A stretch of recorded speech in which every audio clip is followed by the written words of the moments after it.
Hello and welcome, guys. I am back here for round 4. I'm still a little cold, as you might have noticed from my previous video, but the show must go on, so I just threw on a jacket and we'll get straight into this.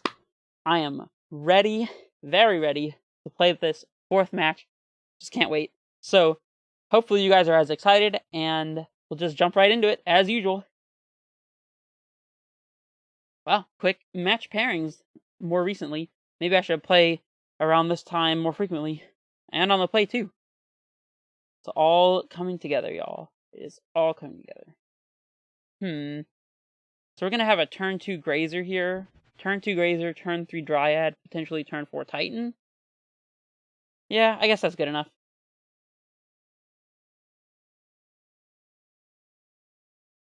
Amulet. Who needs Amulet of Vigor? That card, it's completely unimportant. We see our opponent mulliganing here as well. I would say love to see it, but I also don't love to play these types of non-games. I mean, here I am complaining that my opponent might mulligan to lower than 6 cards or whatever. I know, right? Seems kind of stupid, but I actually prefer to play a good game of Magic than to just simply win. So, I don't know if you guys feel similarly about that, but I always feel like it's a shame when my opponent mulligans into oblivion and then there's not a real game going on from that point, you know? And I guess we should go ahead and get this growth chamber into play. I think that's fine. Pick up the Garenbrig and pass it back.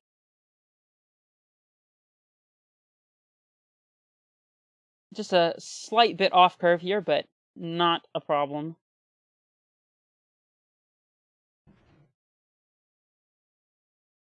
Interesting. Our opponent fetches up a Stomping Ground and then plays another red-green land. I at first was thinking that they could be on Jund, but now I'm not quite so certain. I mean, I'm still throwing this Dryad straight into play. And we'll play an untapped Garenbrig because we got all land types now, y'all. And we'll pass it back. Do we give them the old check? I guess we do. You know what? No, we don't.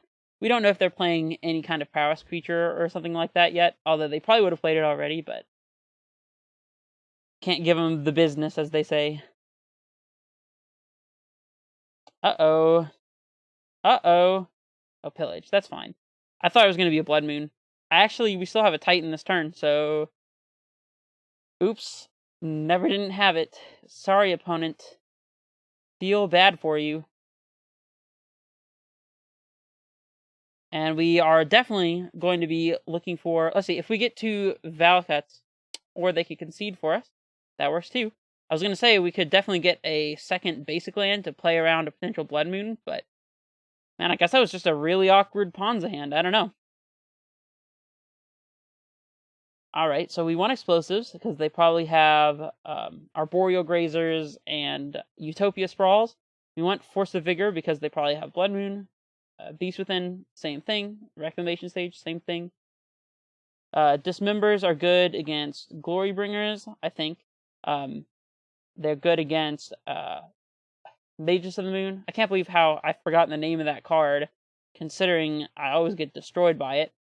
We want Tracker as well, I think. Even though it dies to Stomp, it's just an additional threat that we can slip into play underneath some kind of annoying effect.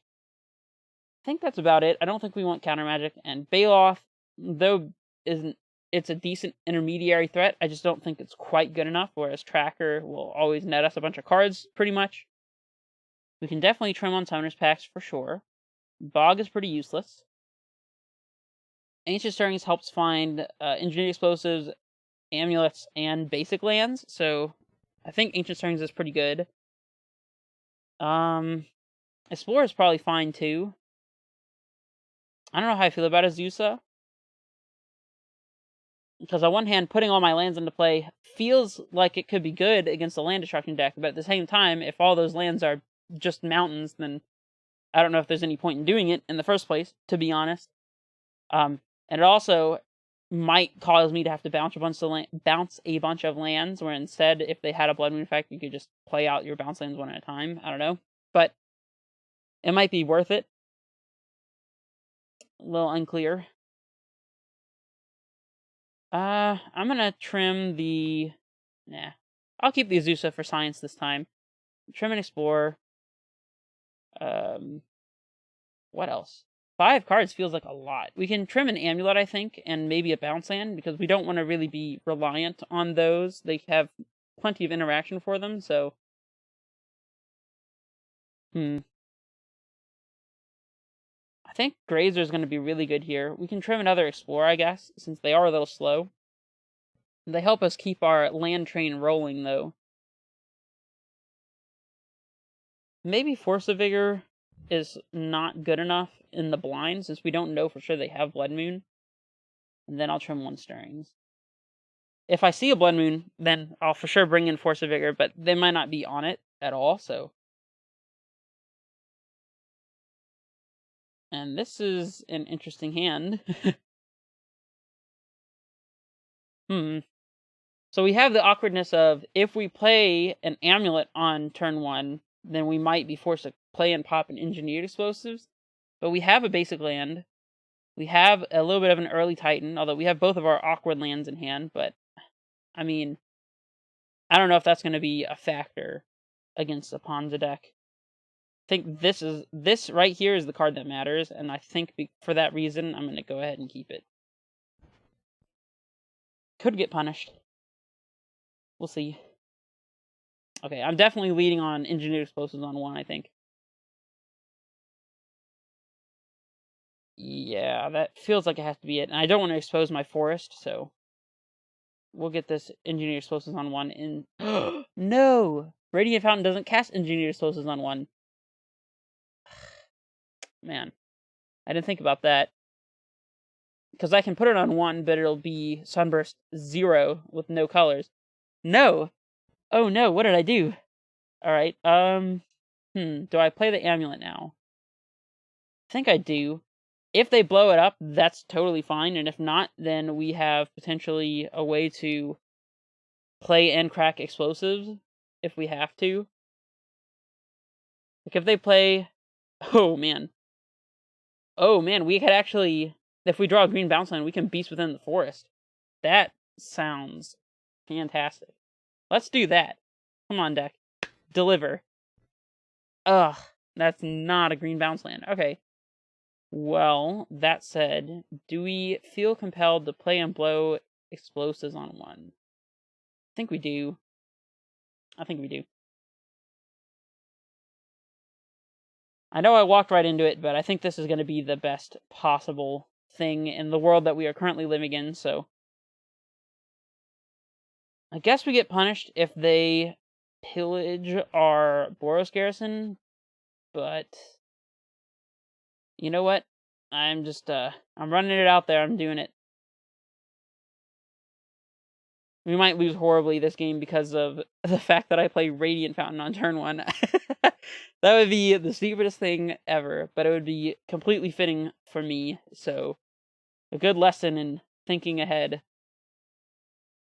Clothis, that's fine, that's fine. Dismember, that's fine, that's fine. Alright, let's get a green source into play here, I guess.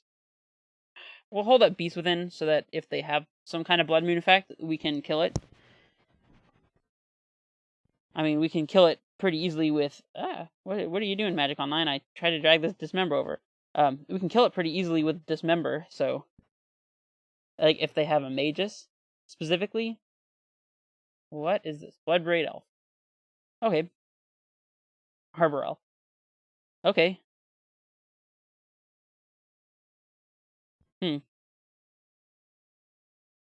Ooh. Do we need to do something about the battlefield so this Clothis can't attack us? So Clothis is devotion to red and green is less than 7. So if we dismember something, then we'll be turning off their devotion. I think it's worth the 4 life, so...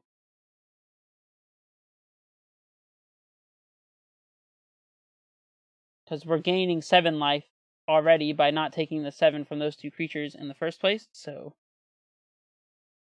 And this makes it harder for their Clothis to do things.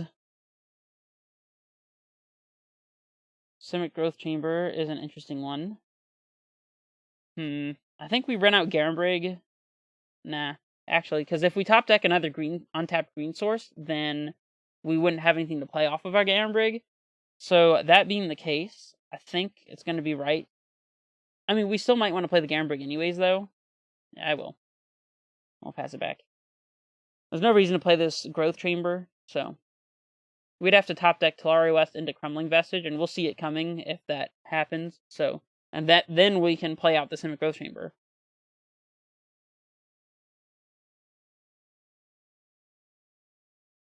I mean, we're on a little bit of a clock. Is this a pillage? If they pillage, I might Beast Within my own thing. Oh, Chandra? Okay. Well, that's probably going to get Beast Within. Sure. Another Seasoned Pyromancer. That's quite annoying. That's really good. Okay. 7. Man, so that means that we can't actually deactivate their, Clothis this turn. Rough spot. Not much we can do about it, though. We could Beast Within our own thing and block the Seasoned Pyromancer. That way we'll be at 6.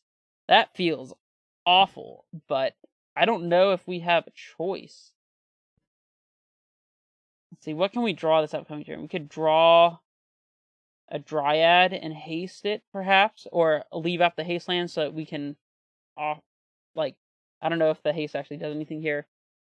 We'd have to basically draw a creature here, so I think...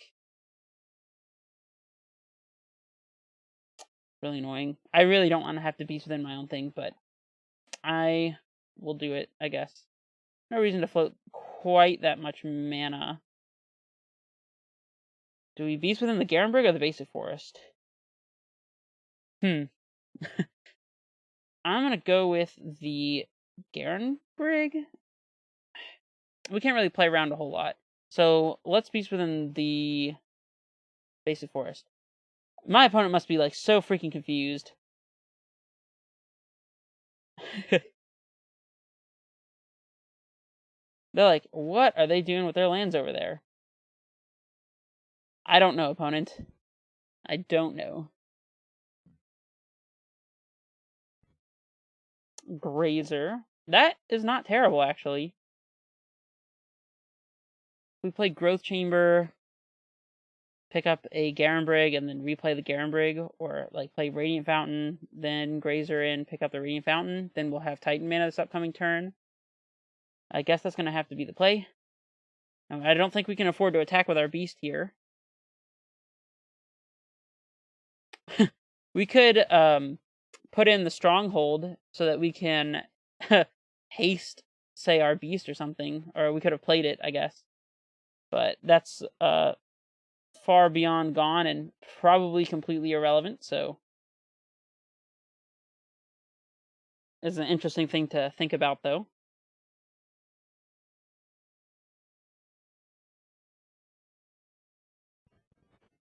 Man, it sucks really bad to have to Beast Within our own thing there. I'm still not entirely sure if it was correct to hit the forest or not. Seeing that we're trying to just play out a Titan naturally here and not even activate Garenbrig, it may have not been worth it.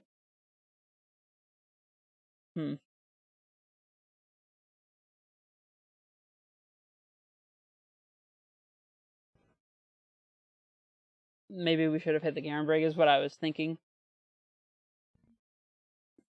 Pillage. Rough. Things are not looking great for us.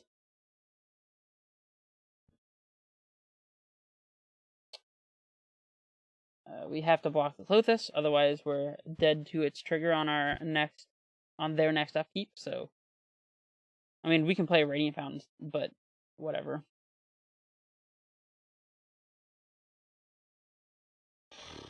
Yeah, we're just dead. Weird game there. Weird game. Let's look at our sideboarding. So I'm still not sure if they would be on Blood Moon. I get the idea that their build is more... I was going to say it's more creature focused, but then we also saw things like Chandra. So maybe Beast Within is fine. I don't know if Explorer is going to be what we want here. I'm actually a little more interested in Obstinate Baloths as well. So I think maybe this will be better. And Force of Vigor hitting their acceleration is probably worth it. Do I trim the Azusa? I think I will. Seems like complete craziness to trim Azusa against a land destruction deck, but...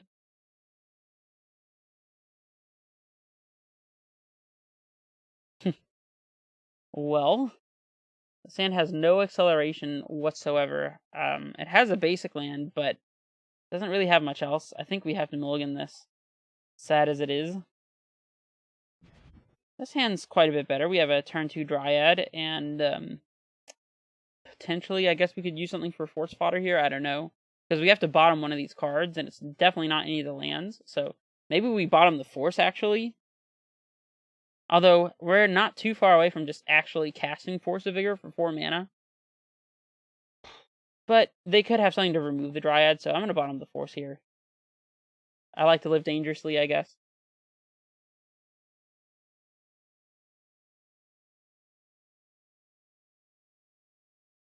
Oh, they mull the 5. I wonder if they're mulliganing towards the Blood Moon effect, or if they just had unkeepable hands. We'll put in a Cavern Naming Giant, I suppose. I don't think the name really matters here. And we'll pass it back. I mean, this hand still needs a lot of work, because we need another at least 2 mana before we can activate Garenbrig, and we still need a Titan to play, so... Baloth is interesting. We could potentially cast that this upcoming turn if we draw a bounce land.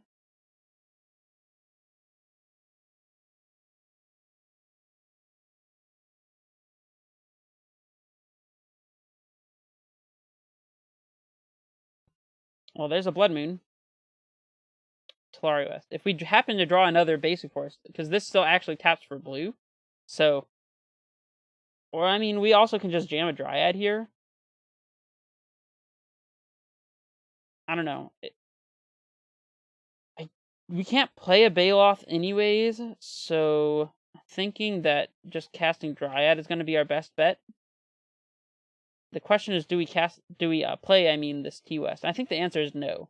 Because we can use it to either find a Titan or a bounce land, so... Or, I mean, we could, with our Summoner's Pact, get something like a Reclamation Sage instead. If we really had to. And that would not be the worst. We got a 4/3 dude over here. Well, there's our Summoner's Pact. If we get a bounce land, we'll have 1, 2, 3, 4, 5 mana. It's just a little short. Alternatively, we could just play Baloth. Annoying. We could also transmute for basic forest. That's an interesting idea.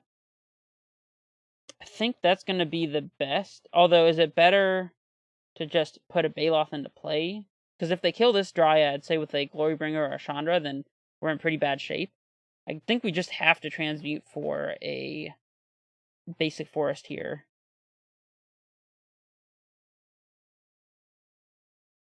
And we already have a regular forest, so we want a snow forest. I might as well play it. And we'll pass it back. No reason to swing into their 4/3 just to get the damage through.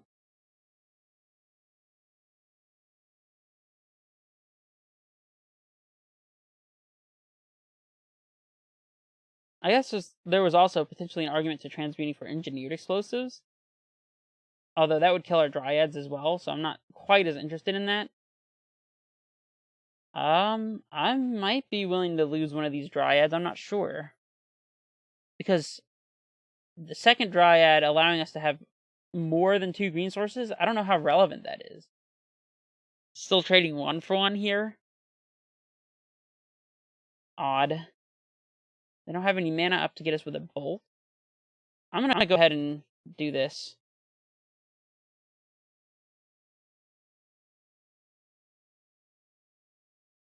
Oh, they killed the wrong Dryad also. Okay. So I guess that happens. Here's a Baloth. And that outclasses everything they already have on the battlefield. We get a sad Vesuva into play. Okay.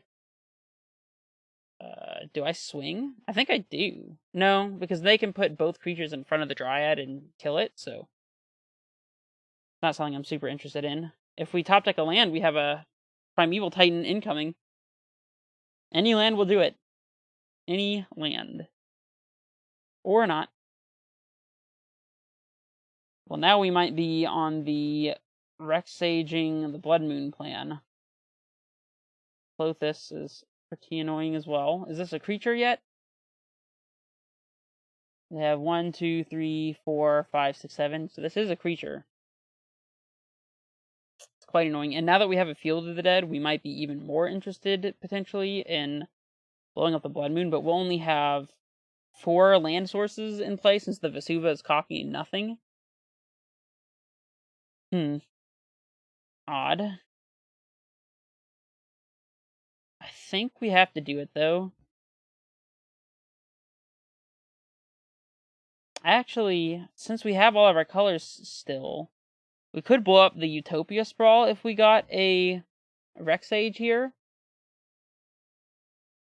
I don't know how useful that is. It's probably just got to be the Blood Moon. We definitely don't want them to have an active Clothis, so yeah, this is going to have to be the play. We want Reclamation Sage. Let's get that nasty Blood Moon out of here. Yes. And we'll play the field, I guess. And we will pass it back. Do we swing? I think we do. We can offer the trade with our Reclamation Sage here. If they decide to... Well, I say offer the trade. If they decide to offer the trade, I might take it here with the Bloodbraid Elf, but we'll see. It depends on what they draw as well, because if they just draw a land, then we don't really care what's going on here, so I'm going to expand these, so...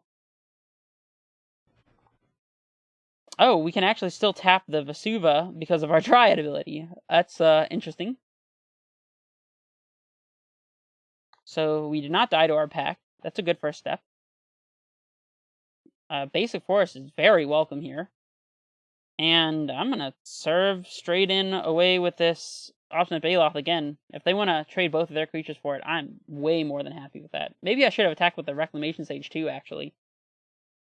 I don't know. It's doing a good job of holding this Bloodbraid Elf back. So there's that.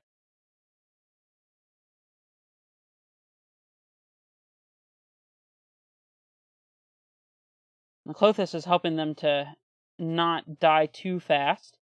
If we top deck a Titan, we're golden here. And that is a Titan. Let's just get our mana preemptively here, just to make 100% for certain.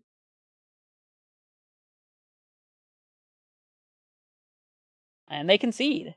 All right. Wow. This is not an easy match to win.